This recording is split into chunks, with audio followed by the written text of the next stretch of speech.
Está começando mais um Cachaça Filosófica. Meu nome é Nicásio e sejam bem-vindos. Como sempre, tenho ao meu lado o professor Wesley. Tudo certo, Wesley? Tá tudo certo, cara. Tudo do jeito que o diabo gosta. E hoje nós vamos ter aí a participação do meu colega, gente boa demais, que é o Paulo Vitor, que ele é um cara que vem estudando ditadura militar de maneira muito entusiástica, né? Na verdade, ele é graduado pela Universidade Federal de Alagoas e possui mestrado em História Social também pela Universidade Federal de Alagoas. E é professor do ensino básico daqui do estado de Alagoas e também é professor na própria universidade onde ele teve a graduação e o mestrado. Ele é professor também de História.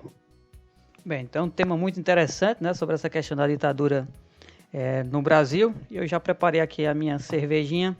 Embora lá.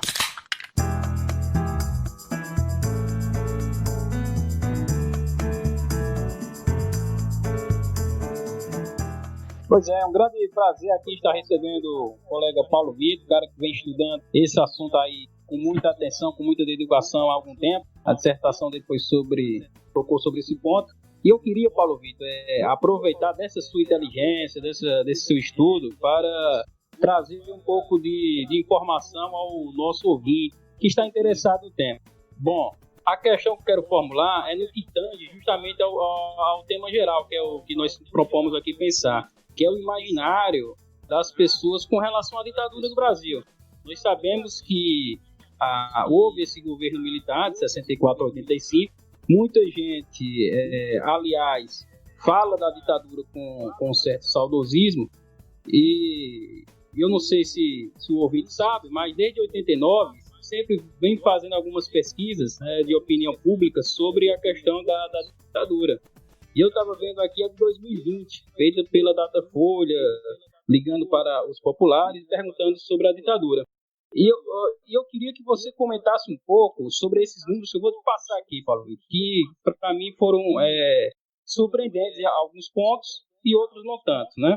Por exemplo, 75% das pessoas aprovam a democracia e 10% das pessoas ouvidas dizem que a ditadura foi bom. Em algum momento ali a ditadura entre 64 e 85 foi muito bom isso. Então esse número, eu queria que você comentasse um pouco sobre esses 10%, que mesmo assim surpreende você ter 10% da população dizendo que a ditadura foi bom. E a outra coisa que eu vi, Paulo Vitor, foi algo também estranho, que me causou um estranhamento, foi sobre o AI-5. Fizeram essa pergunta sobre esse ato institucional número 5, que foi ali autogardo ali no governo do Costa Silva. E a pergunta foi sobre se as pessoas conheciam o AI-5, se elas tinham alguma informação sobre esse decreto. 50% das pessoas disseram que sim, enquanto 49% das pessoas ignoravam. O que nós podemos tirar, Paulo Vitor, desses números para entender esse imaginário, essa percepção das pessoas com relação a esse período militar que houve no Brasil? Passando a bola aí para você, vamos lá. Vou agradecer primeiramente o convite, né, do Cachaça Filosófica. Muito bom estar debatendo um tema tão importante, né, que nos últimos anos aí nós temos visto, né, que o tema da ditadura militar voltou com muita força, né, principalmente alguns quesitos, algumas categorias, alguns conceitos que nas últimas décadas nós não tínhamos nos aprofundado tanto. Nesses últimos anos aí nós temos cada vez mais, né, tanto publicações quanto o interesse da população em geral pelo assunto da ditadura militar. Então vamos lá, quando a gente fala do imaginário da ditadura militar, nós estamos trabalhando diretamente com o conceito de uma memória social que foi formada sobre o período. Então, quando você tem aí esses dados importantes que você trouxe, 10%, né, de pessoas que falam a respeito dessa ditadura como algo positivo, na verdade você tem uma parcela da população que, através das suas experiências dentro desse recorte temporal, achou o período positivo. E a segunda parte, você tem uma geração, que é a geração a posteriori, né, que teve uma formação de uma memória social analisando esse período como um período positivo. Então, são duas coisas importantes para a gente diferenciar e entender como vai se formar essa questão da memória social da ditadura. Então, se você me permite, eu vou fazer um pouco uma retrospectiva, né, do que foi, de como se estruturou essa memória social para chegar nos dias de hoje, né, na eleição do Bolsonaro em 2018, 2020, e hoje como está o cenário desse debate. Então, a primeira coisa que a gente tem que entender é que quando chega 1985, né, que é o ano em que a ditadura, cronologicamente, né, termina, apesar de muitos mecanismos da ditadura terem sido desarmados só mais à frente, né, na década de 90, inclusive, mas quando você chega neste período, nós temos já todo um arcabouço que foi estruturado para fazer com que a ditadura militar ela saísse de cena, mas não de um modo traumático. Por que é importante a gente destacar isso? Se a gente compara as outras ditaduras do Cone Sul, né, a ditadura no Uruguai, na Argentina, no Chile, nós vamos ver que esse processo de saída da ditadura ele é um processo muito traumático. Ele é um processo que envolve conflitos e debates profundos dentro dessas sociedades. No Brasil, você tem o período que a gente chama de período de distensão, que é o período do governo Geisel, né, lá no final, no meados do meio para o fim de 1979. E nesse período de extinção, a gente tem o debate a respeito da anistia política. Então, a anistia ela vai ser estruturada através do perdão e não do conflito, não do embate com os traumas daquela ditadura. Então, o que ocorre é que você perdoa tanto aqueles que foram considerados os militantes contra a ditadura militar, quanto você perdoa também os militares e os torturadores. Então, isso, não é, constrói uma ponte daquele período, um período de distensão, né, a transição de um governo militar para um governo civil, mas ao mesmo tempo coloca em xeque a questão da punição desse período militar. Então, no decorrer da década de 80, mesmo com esse processo de redemocratização, né, que vai combinar com a nossa Constituição de 88, nós não temos um embate efetivo com a ditadura militar. E muito parte disso é fruto dessa anistia política de 79, né, que nunca foi revisada, e que trata esse período como um período que deveria ser arquivado, né, e um período que deveria fornecer os pressupostos para o período de transição, que é o período da redemocratização. Então, a partir daí, você não estrutura, né, uma memória social em que os militares eles são culpados, tudo que a gente vai ver posteriormente com a relação à crise econômica, né, com relação às torturas. Então, tudo isso não é levado em conta. Esse processo ele é muito evidente quando a gente faz uma história comparativa, né? Quando a gente olha, por exemplo, a questão da Argentina, né? A questão das mães da Praça de Maio, que até hoje elas se reúnem para denunciar a ditadura. É interessante que a sociedade argentina ela formou uma memória social a respeito do que foi a ditadura como algo traumático, né? Como algo que deveria ser julgado dentro dessa história política argentina. Então, por isso que até hoje nós vemos dois fatos recorrentes, né, que são os escrachos, que até hoje ocorrem na Argentina, quando descobre alguém que participou daquele período, né, que foi um torturador, mesmo que esse alguém não seja punido pela justiça, né, movimentos sociais vão lá na casa dessa pessoa, né, revelam. Então, há uma certa preocupação em expor esse caráter traumático. E também isso foi judicializado, né? Então, até hoje, nós temos militares do período da ditadura argentina que estão sendo presos, estão sendo julgados. Nós, infelizmente, não fizemos esse processo de transição da maneira adequada. E mesmo quando, já num período mais consolidado de redemocratização, como é o governo Dilma, que nós vamos ter a questão da formação das comissões nacionais da verdade, né, para analisar os crimes cometidos desde 1945 até 1988, né? Mesmo nesse período, se a gente olha o texto inicial da Comissão Nacional da Verdade, ela coloca ali que não quer fazer nenhum revanchismo, né?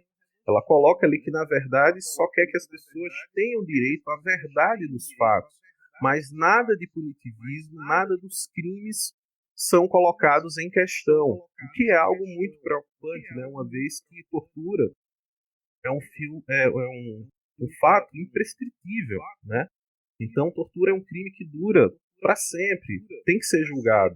Então, mesmo nesses momentos de governos mais progressistas, mesmo nesses momentos em que nós tivemos uma participação popular maior, como foi a Constituição de 1988, nós não tivemos esse enfrentamento. Então, dado isso, né, a nossa memória, ela é uma memória que foi formulada a respeito da ditadura militar, não pela sociedade brasileira em si.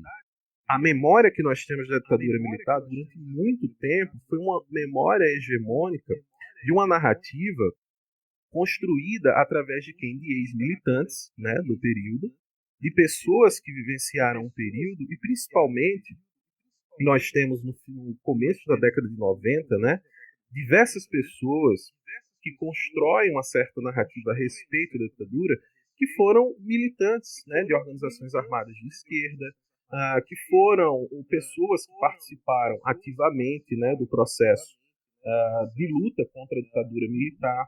Então, de certa forma, é interessante como, apesar, né, da ditadura militar com toda a força dela, a memória que se criou logo no início não foi a memória dos militares, mas foi a memória daqueles que resistiram à ditadura, que enfrentaram a ditadura militar.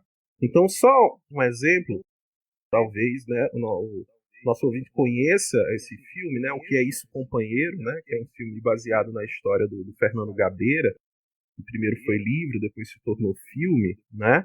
Então, é um dos exemplos de como, né, a memória desses ex-militantes vão ganhar cada vez mais projeção dentro de um debate mais intelectual do que foi a ditadura militar, do que um debate geral, um debate amplo, um debate que chame a sociedade para conseguir passar isso, né, levantar isso para outro nível de debate mais popular. Então, toda essa memória que vai se criando a respeito disso vai ficar muito restrita aos ambientes intelectuais, aos ambientes acadêmicos, né? A gente não vai conseguir fazer essa transição para fazer um debate amplo, um debate em que o senso comum seja questionado a respeito da ditadura. Então, daí, né, quando você vem já para os nossos dias atuais, que você tem toda essa polarização, que você tem a ascensão da extrema-direita no mundo todo, né? Que você tem, desde o começo dos anos 2000, uma política de revisionismo histórico a respeito da ditadura, que inclusive teve influência grande entre historiadores, né? Da própria academia mesmo, né? Essa questão de relativizar o que foi a ditadura militar e tudo.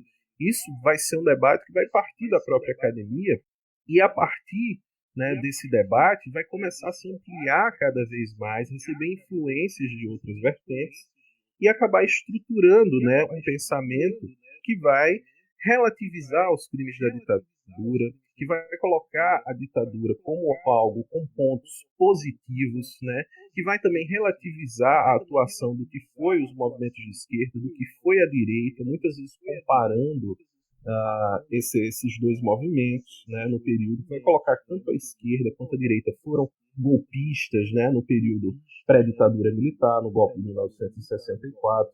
Então, todos esses debates eles vão começar a sair da academia, não é, aos poucos, e ir para o debate público. Mas esse debate ele vai para o debate público enquanto polêmica, né?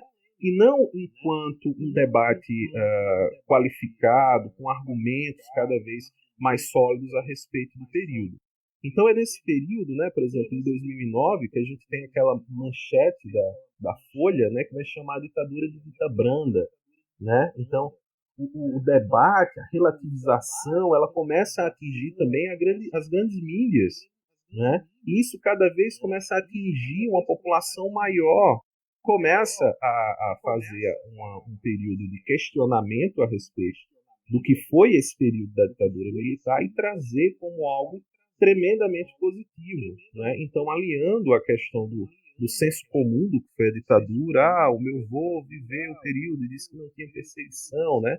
Aliando a um discurso mais forte, que será o discurso justamente de uma mídia, de uma grande mídia, né? Como é o caso da Folha de São Paulo, do Estadão, desses jornais que têm um poder de alcance grande, né? Então, a partir daí, né, somando com todos essas problemáticas que vão surgir, nós temos essa ascensão da extrema-direita que vai levar esse debate até a exaustão, né? É importante a gente salientar que, por exemplo, o Bolsonaro, né? O Bolsonaro ele tem um discurso de extrema-direita, de defesa da ditadura militar, que rememora os anos 90, né? Desde os anos 90, ele está destilando todo esse processo, ele está falando a respeito disso, só que ele não tinha, dentro do debate mais amplo, um espaço para atingir pessoas como ele tem hoje, né? Então, graças a esse processo todo, né, de debate, e aí uma questão interessante da gente pensar, né, de disputa de memórias, né? A memória da ditadura, que até então era hegemônica dentro de uma visão de esquerda, que era uma visão muito ainda presa aos muros da universidade, hoje ela é contraposta, né, à reconstrução através de uma memória de direita, né? Essa memória de direita que tenta fazer um revisionismo desse período histórico, mas que é importante salientar, né, os argumentos, a teoria.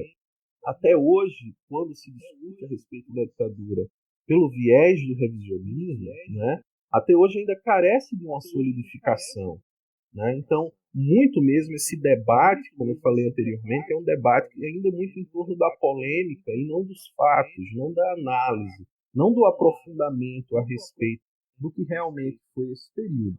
Então, dado isso, né, que você tem quando você realiza uma pesquisa, como foi colocado, com pessoas que consideram positivo a AI-5, uma certa percepção errônea, né, do que foi o período militar, do que foi o AI-5, e colocam-se como se foi algo positivo. Então, por exemplo, quando o deputado Eduardo Bolsonaro chega e diz que o AI-5 foi bom, né, que na verdade deveria ter outro AI-5, as pessoas trazem isso, traduzem para os dias de hoje como um momento bom, né, como um momento de confrontação da esquerda, de eliminação mesmo da esquerda. Só que é preciso entender que, por exemplo, o AI-5, né, ele é um ato tremendamente violento de perseguição, que nós vamos ter de 1968 a 1978, são 10 anos em que o habeas corpus, né, é extinguido, né, a doutrina de segurança nacional ela vai ser empreendida cada vez com mais força, principalmente no governo Médici, onde você tem perseguição, onde você não tem eleição direta, né? Então é algo tremendamente negativo para a sociedade, seja de qual espectro for, né? Uma ditadura é ruim tanto para quem é de direita quanto para quem é da esquerda também. Mas é preciso, né, só para finalizar esse ponto, é preciso que a gente não coloque essas pessoas como um ponto de inferioridade, né? A gente não parta essas pessoas, diga que elas estão completamente erradas, que elas precisam estudar mais e tudo. É preciso que a gente consiga que essas pessoas compreendam o que foi esse processo da ditadura militar e consigam por si próprias, né, conseguir fazer um processo de ler um autor diferente, né, de conseguir realmente se aprofundar sobre aquele tema para que ela consiga debater realmente e fugir dessa questão da polêmica, fugir da questão do senso comum e da manipulação e do revisionismo que o tema tem sido realizado, né, nesses últimos anos. Muito boa a explanação do professor Vitor e, antes de mais nada, agradecê-lo, né, por participar do nosso podcast, né, por estar contribuindo com essa reflexão aqui, né, dentro desse tema, na questão do imaginário, né, da ditadura militar. Pedir licença aqui ao professor, porque de vez em quando, professor, eu gosto de abrir uma cervejinha, né, já que é um cachaça filosófica, tem que ter. Sem dúvida. O Wesley não bebe, mas eu bebo por ele. E aí, professor, eu queria aproveitar um pouco da pergunta do Wesley e da sua fala e até fazer um desabafo aqui, né? Que é com relação a essa visão, né? O Wesley apresentou uma estatística aí, esses 10% que enxergam com bons olhos ou com um aspecto positivo esse período que o nosso país viveu. E aí, professor Vitor, em meio a esse processo eleitoral do Jair Bolsonaro, que como você colocou aí, é um cara que há muito tempo já vem trazendo esse revisionismo em relação ao que foi o período militar, e você explicou muito bem algumas das razões que levam as pessoas a procurar revisar e a trazer polêmicas ou até mesmo os pontos positivos que de acordo com essas pessoas existiram, e dizer para vocês que em meio a esse processo eleitoral do Jair Bolsonaro, o número de pessoas, e principalmente jovens, estudantes, trazendo isso para a sala de aula, tentando dizer que, mas não foi bem assim e tal, não foi pouco, assim, pelo menos a minha experiência, né? Ao contrário do Wesley, eu não tô trazendo aqui nenhuma estatística para falar assim com uma objetividade maior, mas eu estou trazendo aqui a minha experiência de vida, né? Então, durante esse período eu vi muito jovem, e isso me preocupa muito, professor.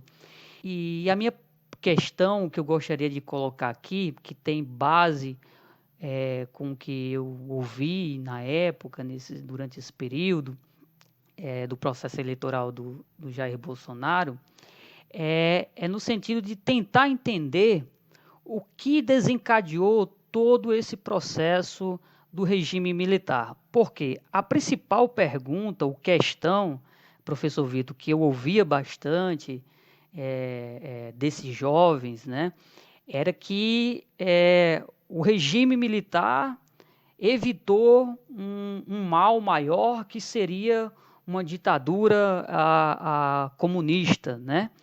E até onde eu sei, aí eu queria aproveitar justamente da leitura do professor, das pesquisas que o professor faz, para poder nos ajudar a entender melhor isso. Porque até onde eu sei, o João Goulart, ele não era uma ameaça comunista, né? Ele nem sequer pertencia a um partido comunista. O João Goulart, ele tem ali uma vertente trabalhista, né? Ele segue ali uma linha do Getúlio Vargas, ele foi ministro do Getúlio Vargas, então se é para talvez colocar algum adjetivo nele, né, algum termo, talvez ele fosse um cara trabalhista, um cara com uma visão progressista. E até onde eu sei, as esquerdas, né, estavam organizadas dentro dos seus partidos. Então, quando, por exemplo, nós tivemos uma reação de uma esquerda comunista, inclusive com organização armada e tal, quando isso vai acontecer, é como uma forma de reação diante de um golpe que foi dado na democracia brasileira. Pelo menos é essa a minha visão. E aí, de forma mais direta, professor, eu queria que o senhor nos ajudasse a entender isso, né? João Goulart, de fato, era um cara que era comunista, ele representava um golpe comunista aqui no Brasil, né? Em que medida isso é verdade, né? E como o senhor enxerga essa questão do golpe militar no seu momento mais crucial, que foi quando derrubaram o João Goulart? Eu acho muito importante, né, essa sua colocação. Eu acho que esse é justamente o cerne para nós compreendermos o que foi a ditadura militar, né, como ela se originou, quais são os principais pontos. Né? Eu também, desde 2016, eu vejo que isso é uma das preocupações, né, dos meus alunos, de tentar sempre também me perguntar isso, de entender como é que foi esse processo. Né? Então, eu acho que a gente presta, na verdade, né, um trabalho de utilidade pública tratando desse tema. Então, vamos lá. Primeiramente, para a gente entender, né, o contexto dessa transição, dessa questão do que foi a transição para esse período de democracia para a ditadura militar, a gente tem que compreender que o período de 1945 até 64, né, a historiografia ela trabalha esse período como um período de experiência democrática. Por que período de experiência democrática? Primeiro, é um período de eleitoralização da política, porque anteriormente, né, é sempre bom lembrar, de 1930 a 45, nós tivemos o Estado Novo de Vargas. Né? E o Estado Novo de Vargas era uma ditadura, né? Era uma ditadura que perseguiu, né? Que fez, enfim, uma infinidade de atrocidades cometidas, né? Como a questão da Olga, né, que foi enviada, a Olga Prestes foi enviada para um campo de concentração nazista numa política de proximidade do governo Getúlio Vargas com o governo alemão do Hitler, né? Posteriormente vai ser rompido com o advento da Segunda Guerra Mundial e a entrada do Brasil na Segunda Guerra Mundial. Mas todo esse evento, né, acaba criando o que a gente vai entender a partir de 1945 como diversas vertentes da sociedade que são tremendamente antivarguistas, né? O que vai culminar na formação de um partido chamado UDN, que é a União Democrática Nacional. Essa UDN, ela vai nascer, né, no seu âmago tremendamente antivarguista, tremendamente contra toda noção do que foi a ditadura do Estado Novo. E Vargas, né, que desde da década de 30, né, desenvolve uma política que, apesar de ser uma política dentro da questão da ditadura do Estado Novo, né, apesar de tudo isso, nós vamos ter a questão de que Vargas vai desenvolver alguns processos que vão culminar tanto na industrialização incipiente do Brasil, quanto em alguns avanços na área do mundo do trabalho, das conquistas trabalhistas, da CLT de 1942. Então, o Vargas, ele agaria nesse tempo dele também um apoio popular que ele vai cristalizar a partir de um partido que vai ser fundado, que é o PTB, o Partido Trabalhista Brasileiro. Então nós temos duas forças muito interessantes aí para analisar, que é a UDN, que nasce antivarguista, e o PTB, que nasce dessa política trabalhista do Getúlio Vargas, e que vai englobar, né, o PTB ele não é um partido de esquerda, mas ele é um partido que traz alguns sentidos de progresso nacional. Então, correndo por fora disso tudo, nós temos o Partido Comunista Brasileiro. Por que correndo por fora, né? O Partido Comunista Brasileiro, ele surge em 1922 e durante todo um processo das próximas décadas ele vai sofrer uma perseguição enorme, né, do governo Getúlio Vargas e posteriormente também de outros governos, né? Ele tem um período curto de legalização, que é o período de 45 até 47, 48, inclusive vai eleger alguns deputados e tudo, mas será logo imediatamente posto na ilegalidade de novo, né? Então, se a gente pode falar de um partido realmente de esquerda, realmente comunista, nós estamos falando nesse período, do final da década de 40, do PCB. Então nós temos esses três partidos que vão ser muito importantes, né, para a estruturação dos embates políticos a partir do final da década de 40 e começo da década de 50. O Getúlio Vargas, né, como nós sabemos, ele deixa o poder em 1945, o Dutra vai ser eleito presidente, e o Dutra, lembrando, ligado, né, ao trabalhismo varguista, e posteriormente, depois do governo do Dutra, Getúlio Vargas volta como presidente. Mas aí Getúlio Vargas já volta não como ditador, né? Mas volta como um presidente eleito com amplo apoio popular. E a partir daí, né, a gente lembra do que foi dito no início, a UDN é um partido forte na questão dessa estruturação desses partidos já no final da década de 40 e tremendamente antivarguista. Então, desde o período, né, que Vargas assume a presidência a partir do voto popular em 1950, a UDN ela já começa a articular um movimento de deposição do Vargas, né? O que mais à frente vai culminar no suicídio do Vargas, em 1954, em que a UDN, né, ela na verdade, com o governador Carlos Lacerda, da Guanabara, né, que é um udenista famoso, né, ela tenta ter o controle hegemônico do processo político para a deposição do Vargas e, consequentemente, nas próximas eleições, assumir o poder. O problema é que a questão, né, o suicídio do Vargas gera uma comoção enorme em que quem vai ser eleito não são os membros da UDN, mas quem vai ser eleito nesse período é o JK, Juscelino Kubitschek, que é considerado um político de centro. Então, o primeiro intuito de deposição do Vargas aí já tem um sentido golpista, né, a partir da UDN. Lembrando a questão que você me falou do João Goulart, né? O João Goulart, como você bem colocou, ele participou do governo do Getúlio Vargas, né? Ele foi ministro do Trabalho do Getúlio Vargas, o que não é algo a ser desconsiderado, né? Ministro do Trabalho, um ministro que deu 100% de aumento aos trabalhadores naquele período, né? 52, 53.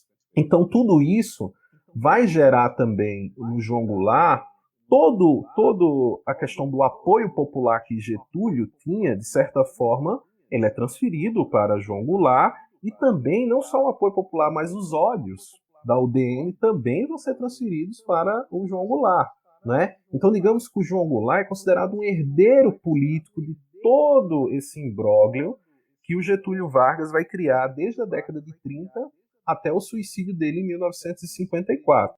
Então, quando a gente tem a eleição, né, do Juscelino Kubitschek, nós temos um período no Brasil de um desenvolvimento que, na verdade, é um desenvolvimento muito restrito aos grandes centros, mas que vai trazer para o Brasil um certo dinamismo na economia, né? A gente, mais à frente, no fim do governo do Kubitschek, a gente vai ver a questão de Brasília, de tudo isso, não é? Mas é um período em que os partidos, tanto a UDN quanto o PTB, se fortalecem pensando na eleição de 1960. E essa eleição de 1960, 1961, ela é tremendamente importante para saber quais rumos o país ele vai tomar. E quando a gente chega justamente nessa eleição, nós temos a chapa vencedora com Jânio Quadros e como vice o João Goulart.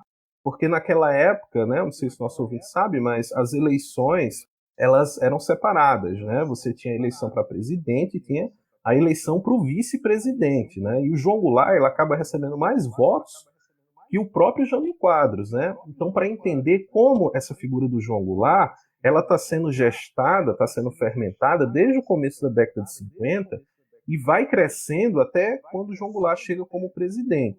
Então, para a gente adiantar um pouco, né, essa nossa análise, o Jânio Quadros, como nós sabemos, ele renuncia após um ano de governo, em 1961. E quando o Jânio Quadros ele renuncia, o Jango está em viagem à China. Então, é a China do Mao Tse-tung, né? É a China comunista.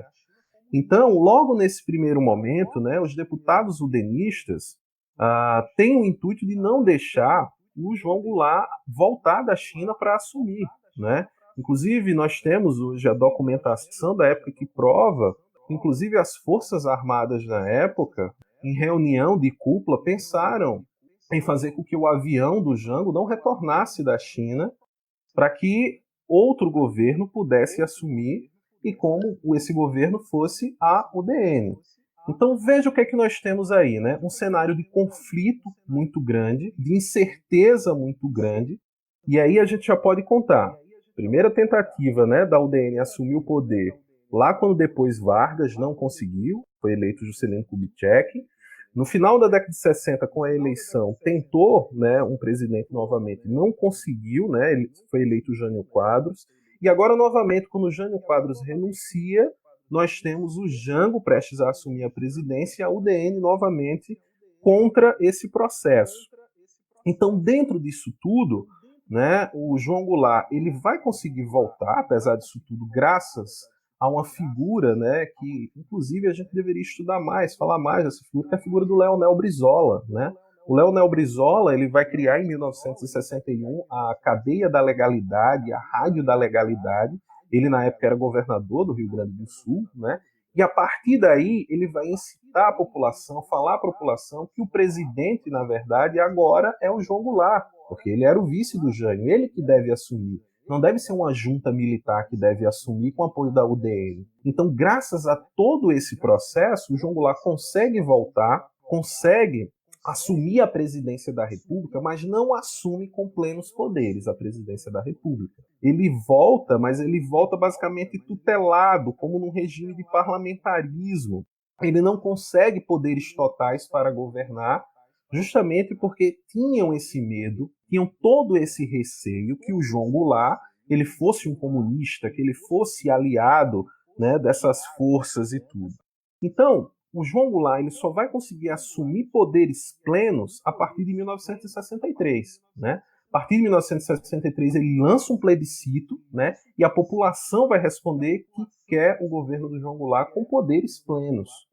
E a partir daí, de 1963, é que nós temos um desencadeamento, um acirramento cada vez maior dessas tensões, né, entre o PTB e a UDN. Então, a partir daí, né, tudo isso vai culminar no movimento do Jango, que cada vez mais tenta impor o seu projeto político, né, que vai ficar cristalizado na questão das reformas de base. São reformas básicas da sociedade brasileira, como o nome próprio diz, né, reformas no sistema de ensino, reformas na economia, né, reformas de moradia. E todas essas reformas são vistas como um movimento tremendamente radical de Jango, né? O Jango ele era muito associado à figura do Getúlio Vargas, né? Então colocavam ele dizendo que ele era um caudilho, que na verdade ele queria um projeto de ditadura para esse país. Então, nesse cenário que nós estamos, entre 63 e 64, é onde nós temos esse acirramento. Mas vamos concretamente analisar, a partir desses fatos agora de 63 e 64, se existia qualquer perigo, né, de um golpe comunista. Então, vamos voltar a nossa visão lá para o PCB, para depois poder prosseguir aqui com o Jango, né? O PCB, como eu falei a vocês, na década de 40, no final da década de 40, ele passou por um processo que se tornou legal e menos de 2 anos depois já estava na ilegalidade novamente. Mas, apesar disso, o PCB ele tinha um grande trunfo, que era, ele tinha uma infiltração na sociedade brasileira muito forte. É preciso lembrar que o PCB, né, desde lá da década de 20 e da década de 30, ele é um partido que tinha um sentido popular muito grande, né? Desde do Prestes lá, com a coluna Prestes, na década de 30, e principalmente a atuação do PCB nos sindicatos urbanos e nos sindicatos rurais. Inclusive, algo importante, né, da gente destacar é que o PCB tinha muita influência também dentro do próprio Exército Brasileiro. O Prestes foi um oficial do Exército Brasileiro. Então, tudo isso, né, vai fermentar dentro da sociedade uma política muito popular do PCB nessa época. E o PCB ele vem numa mudança de linhagem política na década de 50. Então, a partir do momento quando Stalin ele vai morrer, né, se não me engano, em 1953, e o Khrushchev assume na União Soviética, nós temos um período lá em que os crimes do stalinismo, né, eles vão ser colocados em questão, e a linha do Partido Comunista Soviético, que é o partido que colocava as linhas gerais para todos os PCs do mundo, né, para todos os partidos comunistas do mundo, vai mudar. No Brasil, a partir do Congresso de 1958, o PCB ele muda a sua linha de atuação. Ele não está mais falando em revolução armada, ele não está falando mais na questão de desapropriação da propriedade, das propriedades privadas, não é? Mas o PCB ele muda a situação para que a revolução, primeiro aqui no Brasil, ela teria que vir com uma aliança com alguns setores burgueses. Então isso passava por um processo de eleitoralização da política. Então era como uma etapa que primeiro o capitalismo ele tinha que se desenvolver de uma forma significativa, né? Lembrando que a gente está falando do Brasil da década de 50 e 60, né? Um Brasil em que o capitalismo ainda é algo que não é tão percebido pela sociedade na questão do desenvolvimento, né? Quem está vivendo a década de ouro é lá os Estados Unidos, o Brasil é outra história. Então, nesse período, né, o PCB ele tem como aliado, dentro do cenário político, algumas figuras do PTB. Inclusive, consegue, né, fazer um diálogo com algumas figuras do PTB, não com o partido todo, né? É importante a gente destacar que tanto o PTB quanto o PCB eles tinham políticas próprias, né? O PTB com o trabalhismo, o PCB com o comunismo. Cada um tinha visões políticas, mas que se coadunavam no sentido de desenvolver o Brasil minimamente com as reformas de base do João Goulart. Então, a partir de todo esse processo, né, o PCB ele mudou sua linha política, ele passa a apoiar o João Goulart dentro de um cenário de democracia liberal, dentro de um cenário de democracia burguesa. Então não há qualquer sentido de se armar para dar um golpe militar, nada disso. Outra coisa importante é que o Jango, a partir de 63 e 64, né, ele, na verdade, tem um diálogo muito ativo com os setores trabalhistas, com os sindicatos, mas, ao mesmo tempo, né, as Forças Armadas começam a olhar com a visão muito desconfiada a respeito de como o Jango ele pode influenciar no baixo oficialato, que era a questão dos marinheiros, né, que eram os baixos oficiais, que questionavam a questão da hierarquia das Forças Armadas, que questionavam, né, esse grande generalato que existia na época. E tudo isso, né, a imprensa vai colocar muito que o Jango, na verdade, está querendo causar desordem dentro do seio das próprias Forças Armadas, né, exaltando os subalternos contra os seus oficiais, para gerar um processo de golpe militar em que ele surgiria, né, como alguém que comandaria esse processo de mudança. Apesar de todas essas denúncias, né, que principalmente vão encontrar eco no jornal e na voz do Carlos Lacerda, né, que é então governador da Guanabara na época era dividido, né, tinha o estado do Rio de Janeiro, o estado da Guanabara e tudo.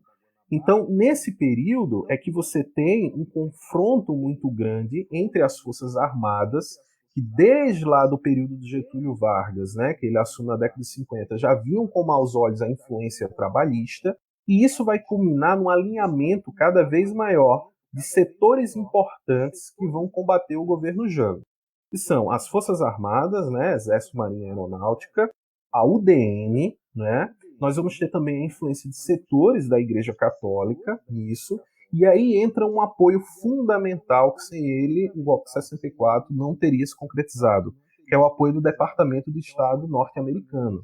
Nós tivemos, né, um apoio grande, o Brasil teve um apoio grande dos Estados Unidos nessa deposição do João Goulart, né? Então, historiadores como o Carlos Fico, o Thomas Skidmore, né, são historiadores que trabalharam já exaustivamente com essa documentação, comprovando como os Estados Unidos, inclusive, né, dias antes do golpe, já sabia que o golpe ia ser consolidado e que o Jango ia ser deposto, né, e começa a articular junto com os golpistas da UDN, das Forças Armadas, para a deposição do Jango. Então vejam, né, que nesse período, se a gente pode falar de um golpe que vem sendo projetado desde a década de 40, é um golpe em que você tem setores da UDN, das Forças Armadas, do Departamento, né, de Estado norte-americano, e não das forças de esquerda. Tá? As forças de esquerda não têm nenhum processo de golpe militar a partir de 64. Então, o que se muito fala, né, que nem a esquerda nem a direita representava a democracia no período, ou que ambas queriam golpear a democracia no período, é importante dizer que quando você fala, né, desses movimentos de direita, da UDN e tudo, você está falando de fatos concretos, né, de atos concretos, de articulações, né, que vão levar a um processo de golpismo paulatino que não é do dia para a noite, a todo esse processo. Quando você fala da esquerda, você vai ver que na esquerda existia muita bravata, inclusive do próprio Leonel Brizola, quando vai, né, defender no jornal Última Hora lá a questão da queda do imperialismo, que os trabalhadores deviam assumir o poder e tudo, mas não existia um esteio real para isso acontecer, né? Como muitos dizem, tinha influência chinesa, tinha a influência soviética, mas nem a União Soviética, nem a China investiram nada para impedir ou para consolidar um golpe aqui no Brasil. Dito isso, né, nós também temos que pensar que o mundo nesse período vivia o contexto da Guerra Fria. Né? Então você tem um projeto muito grande do que é o capitalismo, né, a defesa do capitalismo dos Estados Unidos e tudo, e a questão da União Soviética com a defesa do socialismo. Então existiam pequenos grupos que se articulavam com esses grupos maiores. Né? Se a gente pensar, por exemplo, as ligas camponesas em Pernambuco, foram grupos que tiveram treinamento armado em Cuba as ligas camponesas. Então você tem determinados grupos pequenos que, dentro desse contexto mais geral, se articulam com outras forças fora do Brasil, mas nenhuma delas se articula no sentido de dar um golpe de Estado, e principalmente de dar um golpe de Estado com o João Goulart. É tanto, né, cabe salientar isso, que o João Goulart ele se gabava muito de ter o tal dispositivo militar. O dispositivo militar eram generais que eram a favor, né, do João Goulart, que freariam qualquer tentativa de golpe contra o João Goulart.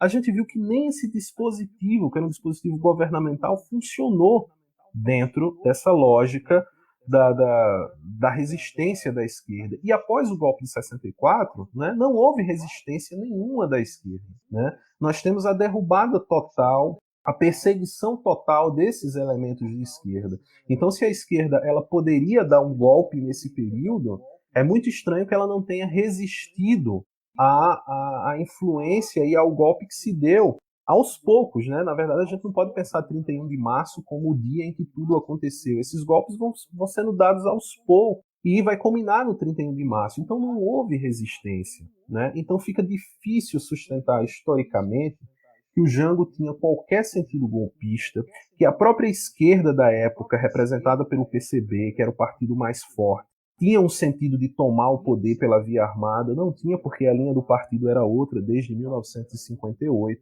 O próprio PTB também não tinha qualquer intuito de fazer isso. As próprias Forças Armadas, né, estavam alinhadas à UDN, estavam alinhadas a um projeto político que era diferente do projeto trabalhista. Então, todos esses fatos, analisados concretamente, colocam que, na verdade, o João Goulart não tinha qualquer sentido golpista, né, e muito menos a esquerda daquele período. Excelente, cara. Ouviu aí, ouvinte? Gostou? Tá entendendo tudo? Tá tudo claro? O Brasil tava um balaio de gato naquela época. O pessoal acha que essa questão de polarização é uma invenção agora, né? Você imagina aí quando antecedeu 64, como tava a bagunça. Então, aproveitar aí o tempinho, né, Vitor, para tomar aí um copo de cachaça e aquela molhada na garganta, né?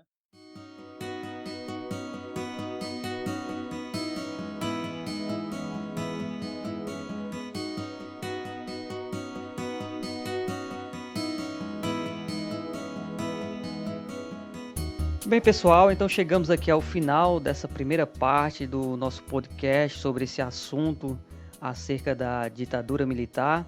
Um papo bastante interessante e esclarecedor. É isso mesmo, Ricardo. Muito interessante. Tenho certeza que o ouvinte que nos escutou até agora ficou bastante informado sobre esses diversos assuntos. Então, para não ficar tão longo, para não ficar tão maçante, nós decidimos dividir esse programa em duas partes. Então, agora terminamos essa parte, mas fica atento que vai ter a segunda parte, que também vai ser muito esclarecedora, vai tocar em pontos que não tocamos ainda. Tenho certeza que você vai aprender e vai desenvolver muitas críticas sobre esse tema que é a ditadura militar.